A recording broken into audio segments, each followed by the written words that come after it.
What's going on, everybody? Perry up in the front this time, Eric there in the back. Jen's back there hiding, playing her game, but she doesn't want to be part of this, so that's fine. We went to go see The Green Knight, which is obviously written and directed by David Lowery. I'm not gonna lie, this was probably my second or third most highly anticipated film of the year. Obviously, Dune is more than likely my first most anticipated film, but this was really high up there. And obviously, with the shirt, I truly love a ghost story. To me, that's honestly probably my favorite film that's been made like in the past 5 years.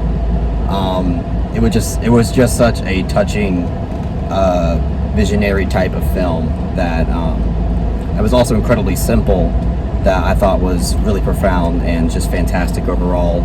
So obviously, The Green Knight is going to be really high up on my watch list. And just to cut right to the chase, guys, I thought this film was pretty great. I'm still trying to think if like how great is it? Like, I know that it's a great film, and there's tons about it that I really loved and liked, but there are some things about it that I wasn't particularly fond of. But overall, like, the presentation of this film is absolutely gorgeous and stunning. The directing, the camera work, it's just like, when you're watching it, you can tell that you're truly having an experience. And I feel like this film will give you an experience. And I'm not really even into these kinds of, I guess this is more like a fantasy kind of film, right? Yeah. Like, I'm not really even into these kinds of films, but this film, I feel like I truly did, like, I did have this experience. I did have this this adventure with a character that, you know, is not really likable. Like, he's a pretty flawed character in a lot of ways, and I did like that about this film, because I felt like it made his character a bit more complex and not just one note. But either way, I'm gonna go ahead and let somebody else talk. But I do think that this film is great, and I do think the direction and like just the way that this film is presented is absolutely gorgeous, and I couldn't get enough of it. So who else? I guess Perry's in front, so he'll go next. Yeah, I really like this movie a lot. I'm not going to say I love this movie, but I like this film a lot, and I too really love a ghost story. I would even go as far as to say it's a masterpiece. Same here, obviously. I wouldn't say it's like one of my, like, I don't know where I would rank amongst my favorite films of the past 5-10 years. But I would definitely go as far as to say it was a ghost story is a masterpiece. And David Lowery, like, style, like, this is an incredibly different film in terms of approach, but what David Lowery does accomplishes in terms of direction, and I have to give a huge shout out to the cinematographer Andrew Palermo. This film was absolutely gorgeous. I mean, it was such an incredibly immersive experience, dripping with atmosphere. And I really appreciate the fact Dev Patel, he wasn't playing another character like he did in Slumdog Millionaire and Lion, where, oh, I lost somebody when I was younger and now I'm desperately trying to seek them out. This is a very different character from the characters we've seen Dev Patel before. He really pushes himself as an actor by taking on this role. And to be honest, I think he's kind of perfect for this cowardice, very flawed character, who just kind of is very hedonistic, but at the same time is on a quest for, to be an honorable person. Yeah. But he wants to have it both ways. But obviously, you can't have it both ways. You can't be hedonistic and selfish, but at the same time be an honorable person that achieves greatness. And I thought that was really interesting, because I thought it was just going to be a classic hero's journey, but the film really subverted my expectations. I'm obviously going to let Eric talk before I dive into my criticisms, though. Yeah, I feel like I'm the one who least loves/likes the film, but I still really liked it. I thought the presentation was beautiful. Like, the cinematography, yes, absolutely. Yeah, like I can't even undersell it. Like, it was beautiful. Just I love the production design. It's really probably like, it seems like the highest for like an A24 movie. Oh yeah. Everything felt like of its time. There wasn't really there wasn't a moment in the movie where it's like, oh, it looks like they just like went to the woods and like started filming some shit. Like, everything really felt authentic, and just immersive. Very atmospheric movie.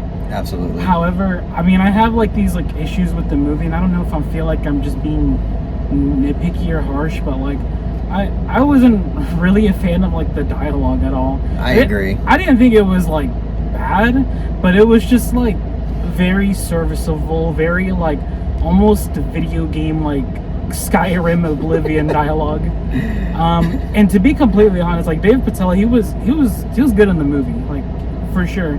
And I feel like he just seems perfect for this kind of role, like Perry said. But I wasn't really in love with anybody's like performance in the movie either.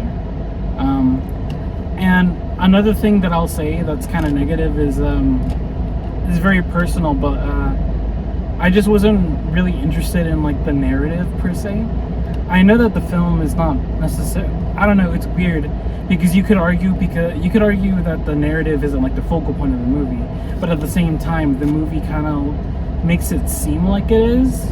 So I don't know, it was just kind of hard to be so immersed into like the story and what's going on. Usually that's not a problem for me because I don't watch movies like The Witch and be like, oh, that was a great story, very great twists and turns. No, like The Witch is one of my favorite movies, and it's because of the atmosphere and the direction. But yeah, I mean, overall it's still a very enjoyable movie. A little slow, but that doesn't really bother me. And to be fair, again, like this comes from like a really old poem, right? Like how old is the poem that this came from? I think it's like mythical, right? Or like, no, it's like a medieval time, okay. Like something around there. Yeah. I mean, I'm not an expert on it because I haven't read the source material that this is based off of. Obviously wanted to go into this film like cold as possible, like I typically do.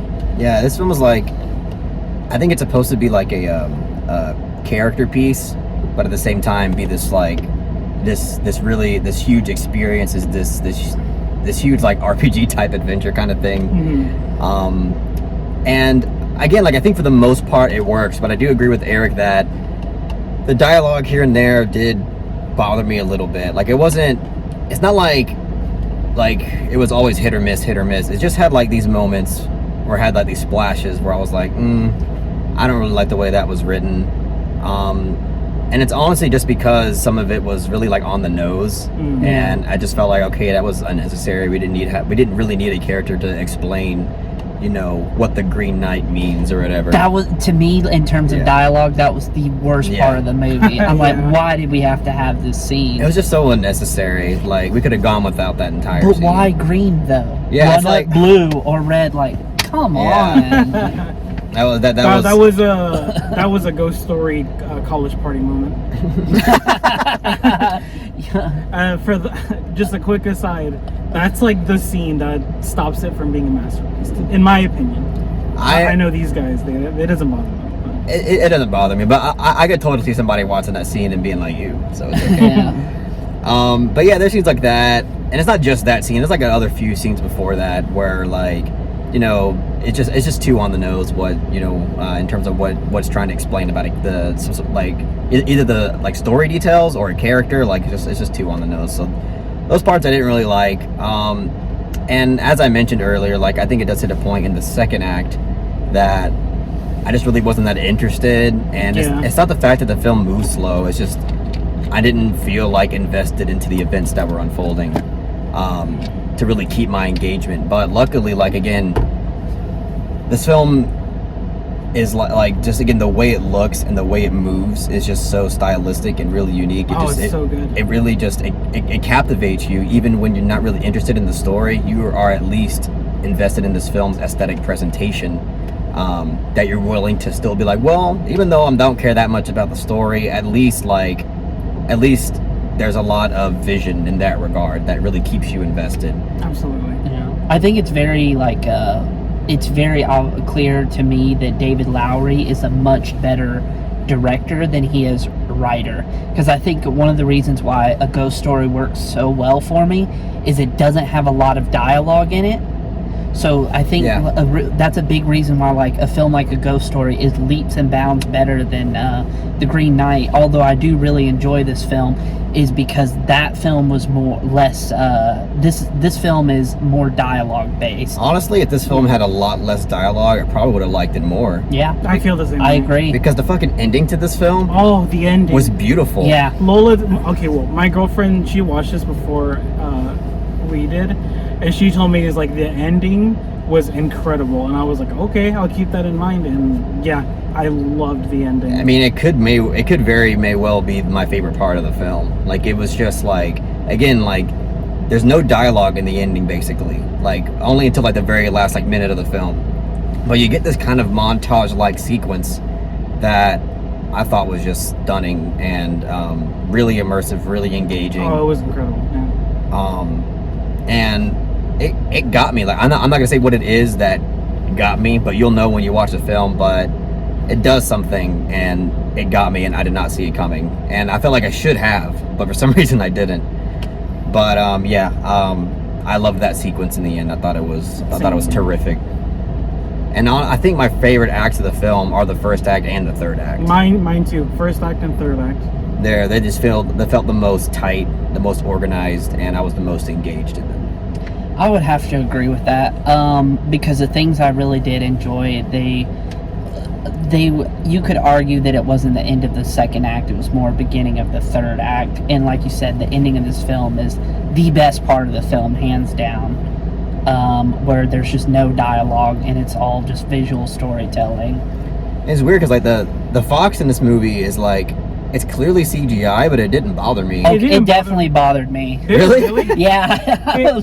It's funny because Carlos is exactly right. He's like, that's not a real fox, but it doesn't really like bother me. I don't know. It kind of bothered me. I was waiting for the fox to say chaos reigns. Chaos reigns. Yeah, like I don't know though. It didn't bother me. Maybe it's because like the film already establishes like what it is, that I was kind of like, okay, I don't mind it, but it didn't bother me at all. But the other uses of CG weren't as distracting as the fox. I like the effects in this movie. I like the effects in this movie, with maybe the exception of the fox.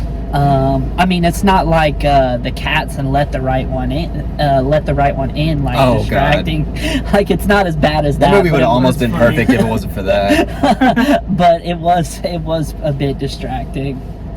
Not a huge issue I have with the film, more so a nitpick. Like you said, the dialogue's probably the weakest thing about the film. Oh, the score to this film I love too. I was just about to bring up the score. Yeah. I thought it was pretty good. I like the score, but sometimes the way it was incorporated in the film was a little bit overbearing. I think that was like probably my biggest issue with the first act. It's like, oh, we want this scene to feel so epic and grandiose. Yeah, there's a couple moments where it's like super operatic, and it just like it seemed a little overbearing. Right. But for the most part, it was done pretty well. Yeah, I mean, that's basically how I feel. I just didn't like I think the vast majority of it works. There's just a little, maybe a few parts where it's just kind of overreaching for what it's going for. But overall, I still thought the score was really, really great. You know what? Something that this movie did that I think like Old tried to do is where the camera like turns around 360 degrees. Mm-hmm. I think they did that in A Ghost Story, but yeah, they do it again in here, and it's actually awesome. It's used so well. Yeah. It is very purposeful, and it doesn't feel like pretentious or unnecessary at all. It felt like a really great stylistic choice of David Lowery. He knows what to put in like a shot. Like well, I mean, you know, he's not he's the director, so just him and that cinematographer are a great pairing, because this movie looks so good. And what's crazy is like Andrew Palermo, like he's known for like You're Next, you know, like, and the cinematography and that's like nothing spectacular. But then he works with David Lowery, and like his work in A Ghost Story and here is just gorgeous, just top notch cinematography. This is the best looking movie I've seen like all year. I would agree with that, without a doubt. Yeah, same here. I mean, I actually like You're Next, but I'm probably alone on that. there are a few shots in Your Next that are actually like legitimately good. A few like you could point out and be like, that's actually directed and shot I really really well. don't remember much I'm not of gonna that. go down this Your Next route because I think we've gone down. There's a break-in scene in Your Next where one of the characters like drops a bunch of objects, and the way it was like slow-mo, the way the camera was angled, I was like, that's actually like really, really well shot. But you know, it doesn't even compare to like a Ghost Story or The Green Knight at all. I just Yeah. thought I'd point that out and try to defend it. You a got to little see bit. some of like A24 actors, if that makes sense. Yeah, I was gonna Yeah. say that. We The gotta mom talk from about The Barry Witch. Keoghan. Yeah, the mom from The Witch and Barry Keoghan was in Yes. this. Because when I first saw the mom from The Witch in this movie, I was like, I've seen her from somewhere. Who, Yeah. who the hell is that? I knew immediately. I was like, oh, it's her. That's Yeah. cool. Speaking of Barry Keoghan, I could see like people saying this film is too episodic, but again, you have to go in with like the mindset that this is not like a story-driven film. It's more so like atmospheric and experience-based. I think if you go in knowing that, I think you'll have a really good time with this film. I think this movie, I mean, I didn't read about it. You guys probably picked up on it. But I think it tried to use as much natural light as possible. I think so, because there was a Yeah. couple of shots in this film that looked like paintings. Oh my god, dude! There was a few shots in this film. I was like, oh my, like that is a beautiful painting that I'm looking at. Yeah, Like, I noticed it. It made me think of natural Barry light. Lyndon because I was like, wow, I Yeah. think they're using a lot of natural light for some of these scenes. and most of the forest shots are beautiful too. Oh, like, yeah. I Oh love my looking God. at that. But yeah, is that it? Everybody want to give ratings? I think so. Yeah, I'm ready to give ratings. All right, so overall, I really like this film quite a bit. I've already said everything I need to say about it, so I'm gonna give my rating. I'll give it a soft 8 out of 10. Okay. Eric, since you liked it the least out of us, you probably should go next. Okay. Well, like I said, it's not like a drastic liking it less. There were some issues that kind of stopped me from loving it as much as I thought I would. I'm gonna give it a decent 7, like a solid 7. You know what's funny is I'm actually in the same boat in terms of rating. I think I'm going to give this a decent 7 out of 10 as well. I really enjoyed Fair. it, but like you said, when y'all mentioned the dialogue, I'm like, yeah, that's kind of true. Yeah, it was never bad, but it was just like, you could have done a little bit. Yeah, yeah, but decent 7 out of 10. Okay, I'm not offended by any of that. I mean, a soft 8 is kind of generous, but then again, I'm a huge sucker for fucking aesthetic presentation and stuff, and this film really nailed it. So, Oh, it did. Yeah, without a doubt. but yeah. I'd be very surprised if there's a more. Well, until Dune comes out, I could see Dune like topping this in terms of cinematography. Oh yeah. But in terms of like aesthetics, this film definitely takes the cake for the year so far. Yeah. So far. Same here. But alright guys, that's all we got to say about The Green Knight. If you really enjoyed what we had to say about it, please give it that thumbs up and share it with your friends. And don't forget to subscribe to the channel to be updated on more film related content.